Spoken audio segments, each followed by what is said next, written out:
Hello. Hello. Welcome back to OpalRoseOracle.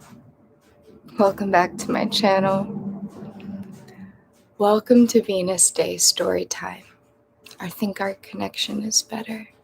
If you were, I think not. We're going to move my water. This is a great time for you to get your water if you have some. All right. I think that we made it. We're going to adjust everything a little bit. Welcome, welcome, welcome, welcome. Welcome to our Venus Day Story Time. Welcome to Changing Woman and her sisters. Today we read the story of Kuan Yin, the Compassionate, a Buddhist goddess.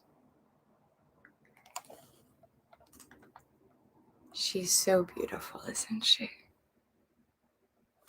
Oh, yes.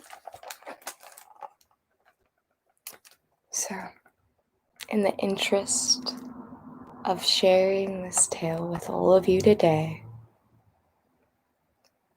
let us begin. Kuan Yin, the Compassionate, a Buddhist goddess.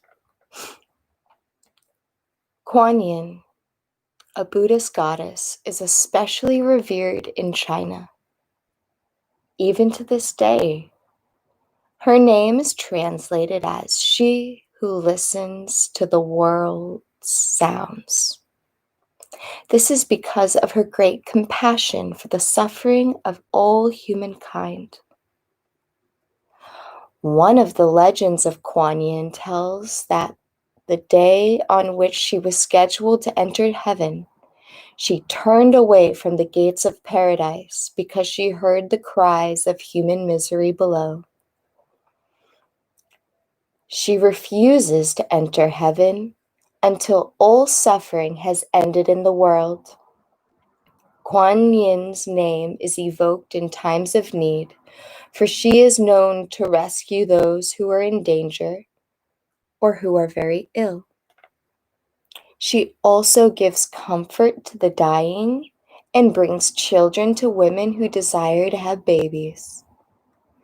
The following myth tells the story of how the girl, Miao Shan, became the goddess Kuan Yin. And if you're ready, we'll begin our tale. Long ago in China, there lived an ambitious ruler named Miao Chang. He waged war with all his neighbors and defeated them until he ruled over a vast empire. But during all the years of war, his people suffered greatly, and many lives were lost. Miao Chang had 3 daughters, but no sons. He feared that he would die, and the kingdom for which he had fought so bitterly would be lost without a son to carry on his name. So he decided to marry his daughters to worthy men and then choose from them a successor to the throne. Let's get a good look at Kuan Yin. Isn't she lovely? She's so graceful.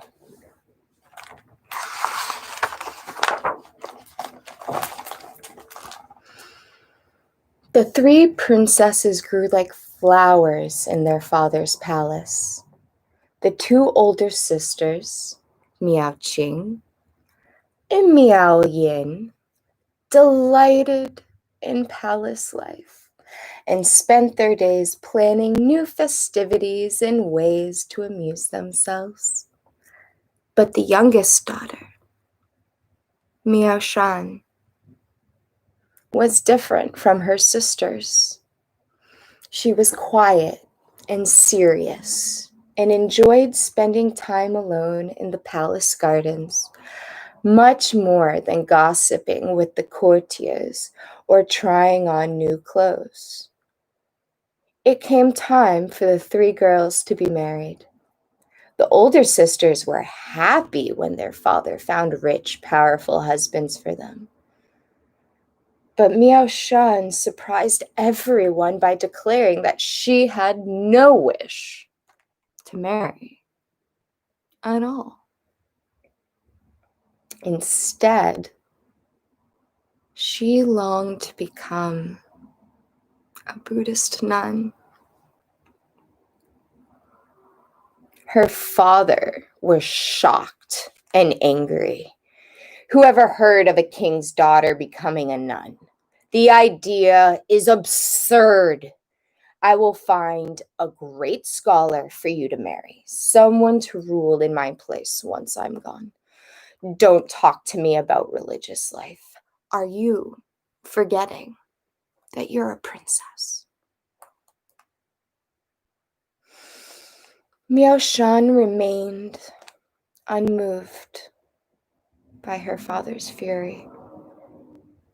My only desire in this life is to heal humanity of its ills, of war and poverty, sickness and hunger, she told him. You're mad. Mad, shouted the emperor. Go to your chambers and stay there until you've recovered your senses. So Miao Shan stayed shut in her room, fasting and praying. Being shut away from the palace life didn't bother her at all. In fact, she was glad to have this time for quiet meditation. Every day, her mother, the queen, came to her and begged her to change her mind.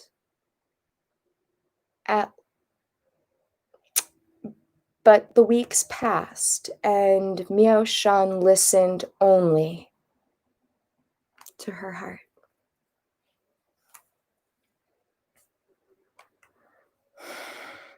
At last, she said to her mother, please, try to understand this. My greatest wish is to join the nuns in the Temple of the White Bird and study Buddhism. Try to persuade my father that this is the best way.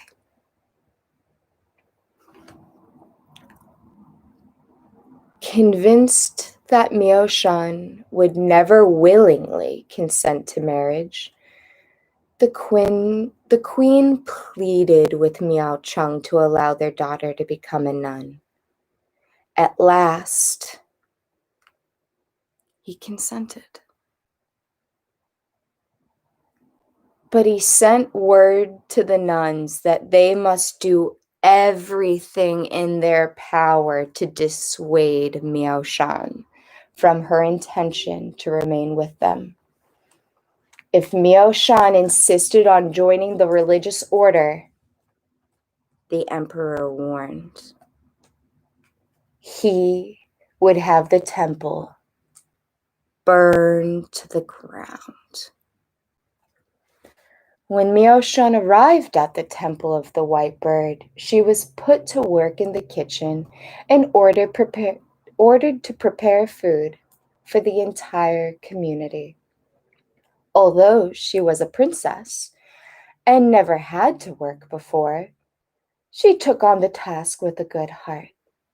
The nuns kept her busy from morning until late at night, cooking, cleaning, chopping wood, and fetching water. And Miao Shan was content to be of service and devote herself to the Buddha. And one day, a wild tiger wandered out of the forest and came to the kitchen door. On his back was a load of wood, He knelt down beside Miao Shan and allowed her to take the wood from his back, and then he disappeared. But each day after that, he returned, carrying a load of wood for the gentle princess, so that she wouldn't have to carry it all herself. Another day, a heavenly dragon flew down from the sky and dug a well beside the kitchen door, so that Miao Shan would not have to walk to the spring to fetch water.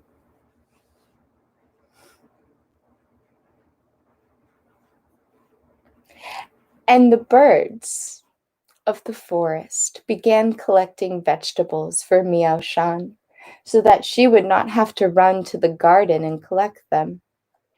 In this way, she easily completed all the tasks the nuns set for her, and still had time to study and to pray.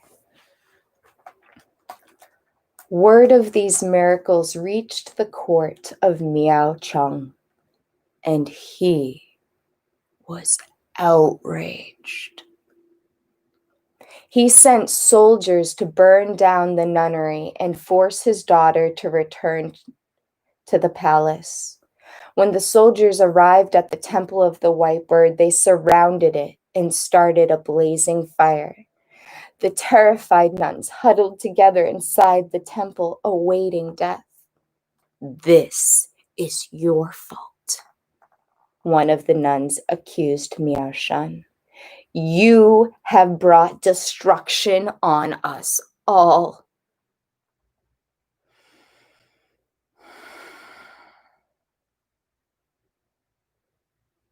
"It's true," said Miao Shan. "I alone am responsible for this calamity." She knelt down and prayed to heaven to protect the innocent nuns from the fire. At the end of her prayers, she took a bamboo hairpin from her hair and punctured the roof of her mouth with it. Then she spat the flowing blood towards the sky. Immediately, great storm clouds gathered over the nunnery and soaked it with rain, extinguishing the fire. The princess left the temple and surrendered herself to the soldiers. Frightened by the strange events they had just witnessed, the soldiers wrapped her in chains and carried her back to the court. Miao Shan was brought before the emperor in disgrace. Her father regarded her coldly. He could not believe that his own daughter would dare to disobey him. "Do you still refuse to marry?"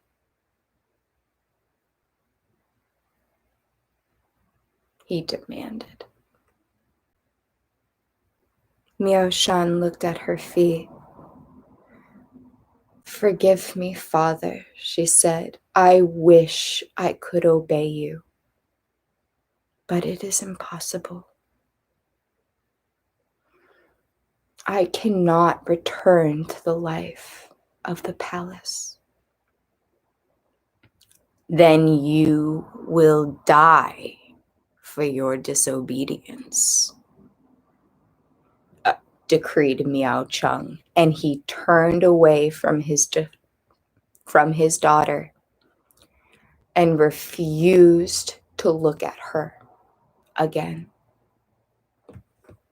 On the following day, Miao Shan was led to the place of execution. The princess walked with her head held high, her face radiant with joy.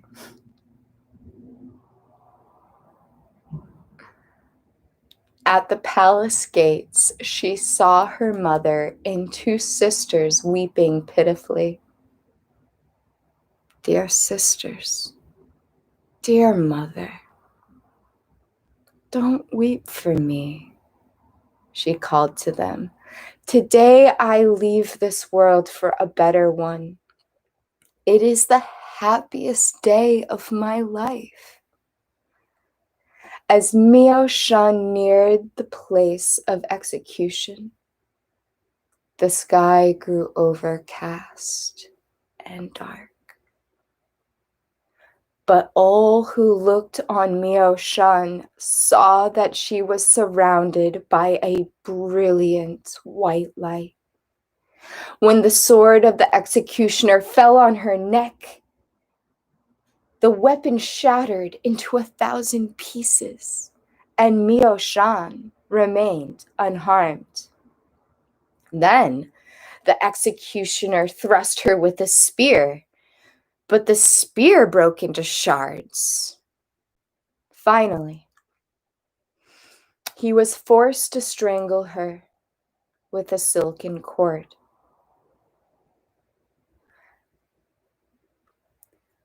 And as Miao Shan fell lifeless to the ground, a huge tiger leaped onto the execution ground and dragged her body into the forest. Meanwhile, Miao Shan's soul was carried away on a cloud and taken to a place without mountains or trees, sun or moon or stars, a place without people or animals or anything living, a place with neither sound nor color. What is this terrible place? Immediately a strange man appeared before her. Welcome, Miao Shan, to the land of the dead. Since you were a disobedient daughter, I will now lead you to the King of all hells.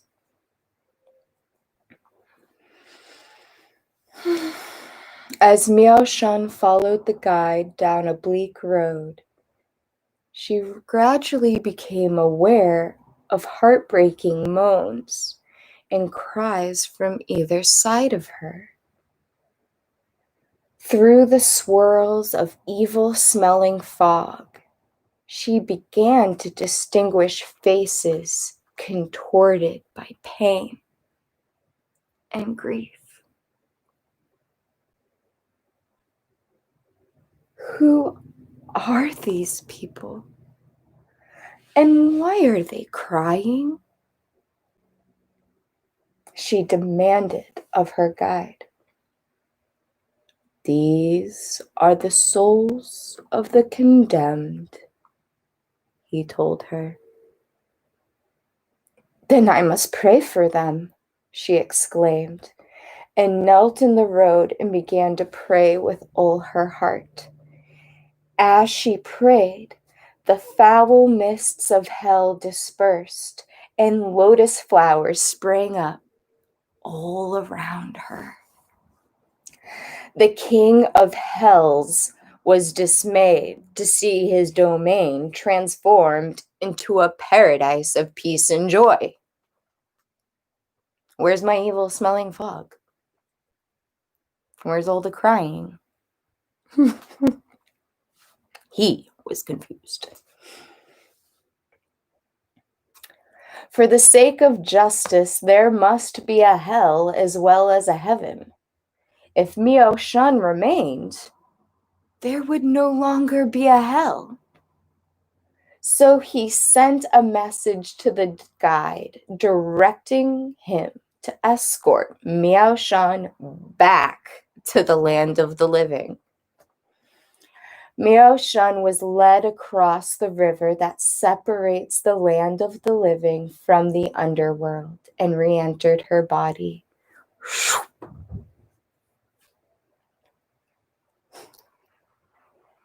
She woke to find herself underneath a pine tree in the middle of the forest. She looked up and saw the tiger still standing beside her body. When the tiger saw that Miao Shan lived once more, he instructed her to climb onto his back. Swift and silent, he carried the gentle princess across China to the far island of Puto. There, Miao Shan devoted herself to prayer and meditation. During this time, she worked many miracles. When a sick man came to see her, he would soon find himself healed. If a woman wished to have a child but was unable to conceive, a visit to Miao Shan cured her barrenness. People who suffered from grief or feelings of remorse for a past ill deed needed only to speak of their troubles to Miao Shan to feel at peace. And when she stood on the rocky shores of Puto, even the most violent storm could not rock the boats of islanders, so that she was especially loved by sailors and fishermen. After 9 years on Puto, Miao Shan had reached the height of perfection. All the gods and goddesses of heaven recognized her as a divine being, a Buddha. She was given the name Kuan Yin.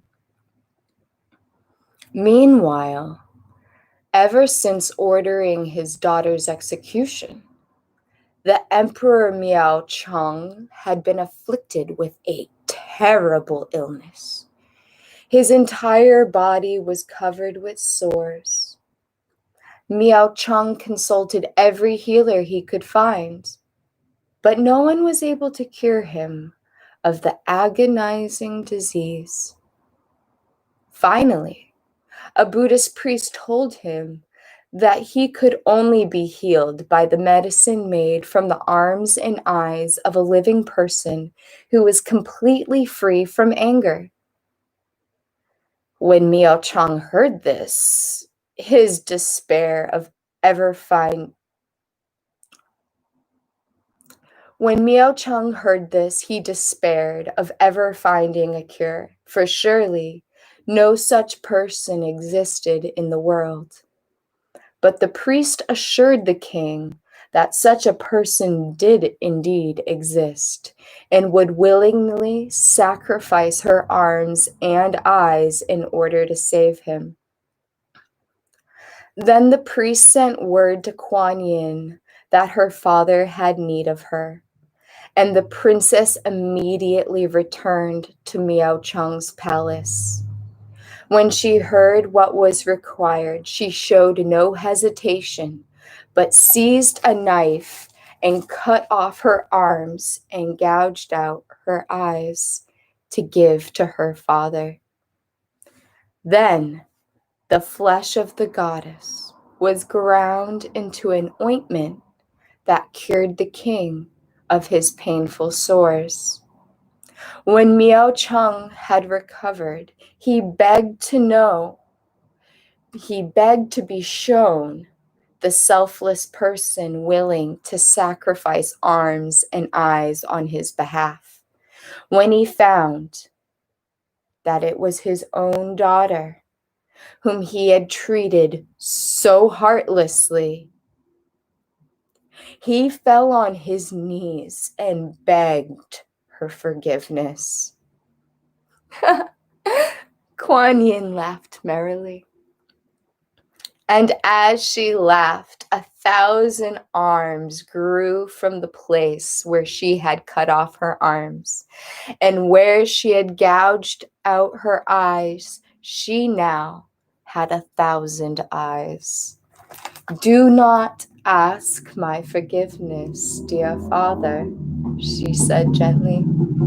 What's done is done. Through helping you, I have become everything I've yearned to be. Then a dazzling light surrounded the goddess, so bright that the king was forced to look away. When he raised his eyes to look at her once more, she had disappeared, but she has never left this world. And if anyone is in great need and calls for Kuan Yin, she will return. And that, my loves, is the tale of Miao Shan, the goddess Kuan Yin, a Buddhist goddess, the goddess of compassion.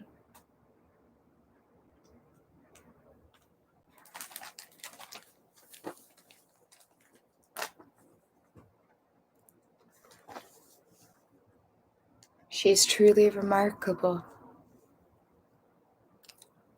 What Miao Shan, Kuan Yin, was willing to forgive. Even after her father tried to murder her and succeeded, she forgave him. When he was in need, she came for him. That is a type of heroicism, the act of being a hero, that is rare in today's society.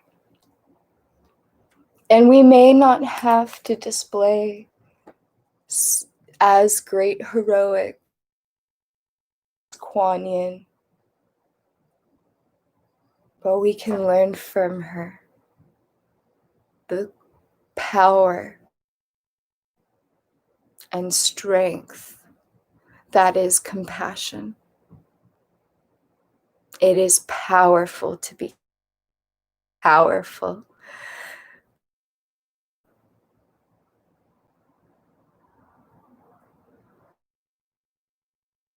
Thanks.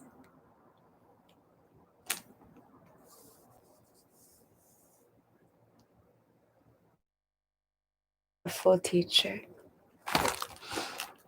I hope you all enjoyed retelling a lot smoother rendition. Thank you for journeying with me with Changing Woman and her sisters. Thank you for learning about the story. Beautiful, beautiful. And I'm sorry for the connection. For whatever reason. I hope this was a lot smoother than the first time. I'll have to watch back and find out. Till then, I'll see you all next week. Next week, I'll be patient. Please connect. By the power invested in all of us, let's stay connected. There we go. Hopefully that worked out. I wish you all well. If you enjoy these stories, please like, share, and subscribe. Next week, we will continue with our story. And we will read the tale of Isis, the mistress of life and death, an ancient Egyptian goddess. I don't know about you, But I love her. I love the tale of the goddess Isis almost as much as I love the tale of Kuan Yin. Next Friday is going to be a fun story time. I can't wait to dive into that tale with you. I hope you're excited too. I'll see you next Friday for Isis. Until then, I hope you have an awesome weekend full of sunshine and playtime and joy. I hope that at some point during this weekend that Kuan Yin makes herself known to you, be it through passing a statue of hers or finding a feather on the ground. I hope she makes herself known to you. Wouldn't that be lovely? Well, infinite love and blessings to all of you. Have a beautiful weekend, and I'll see you all very soon. Take care, and bye-bye.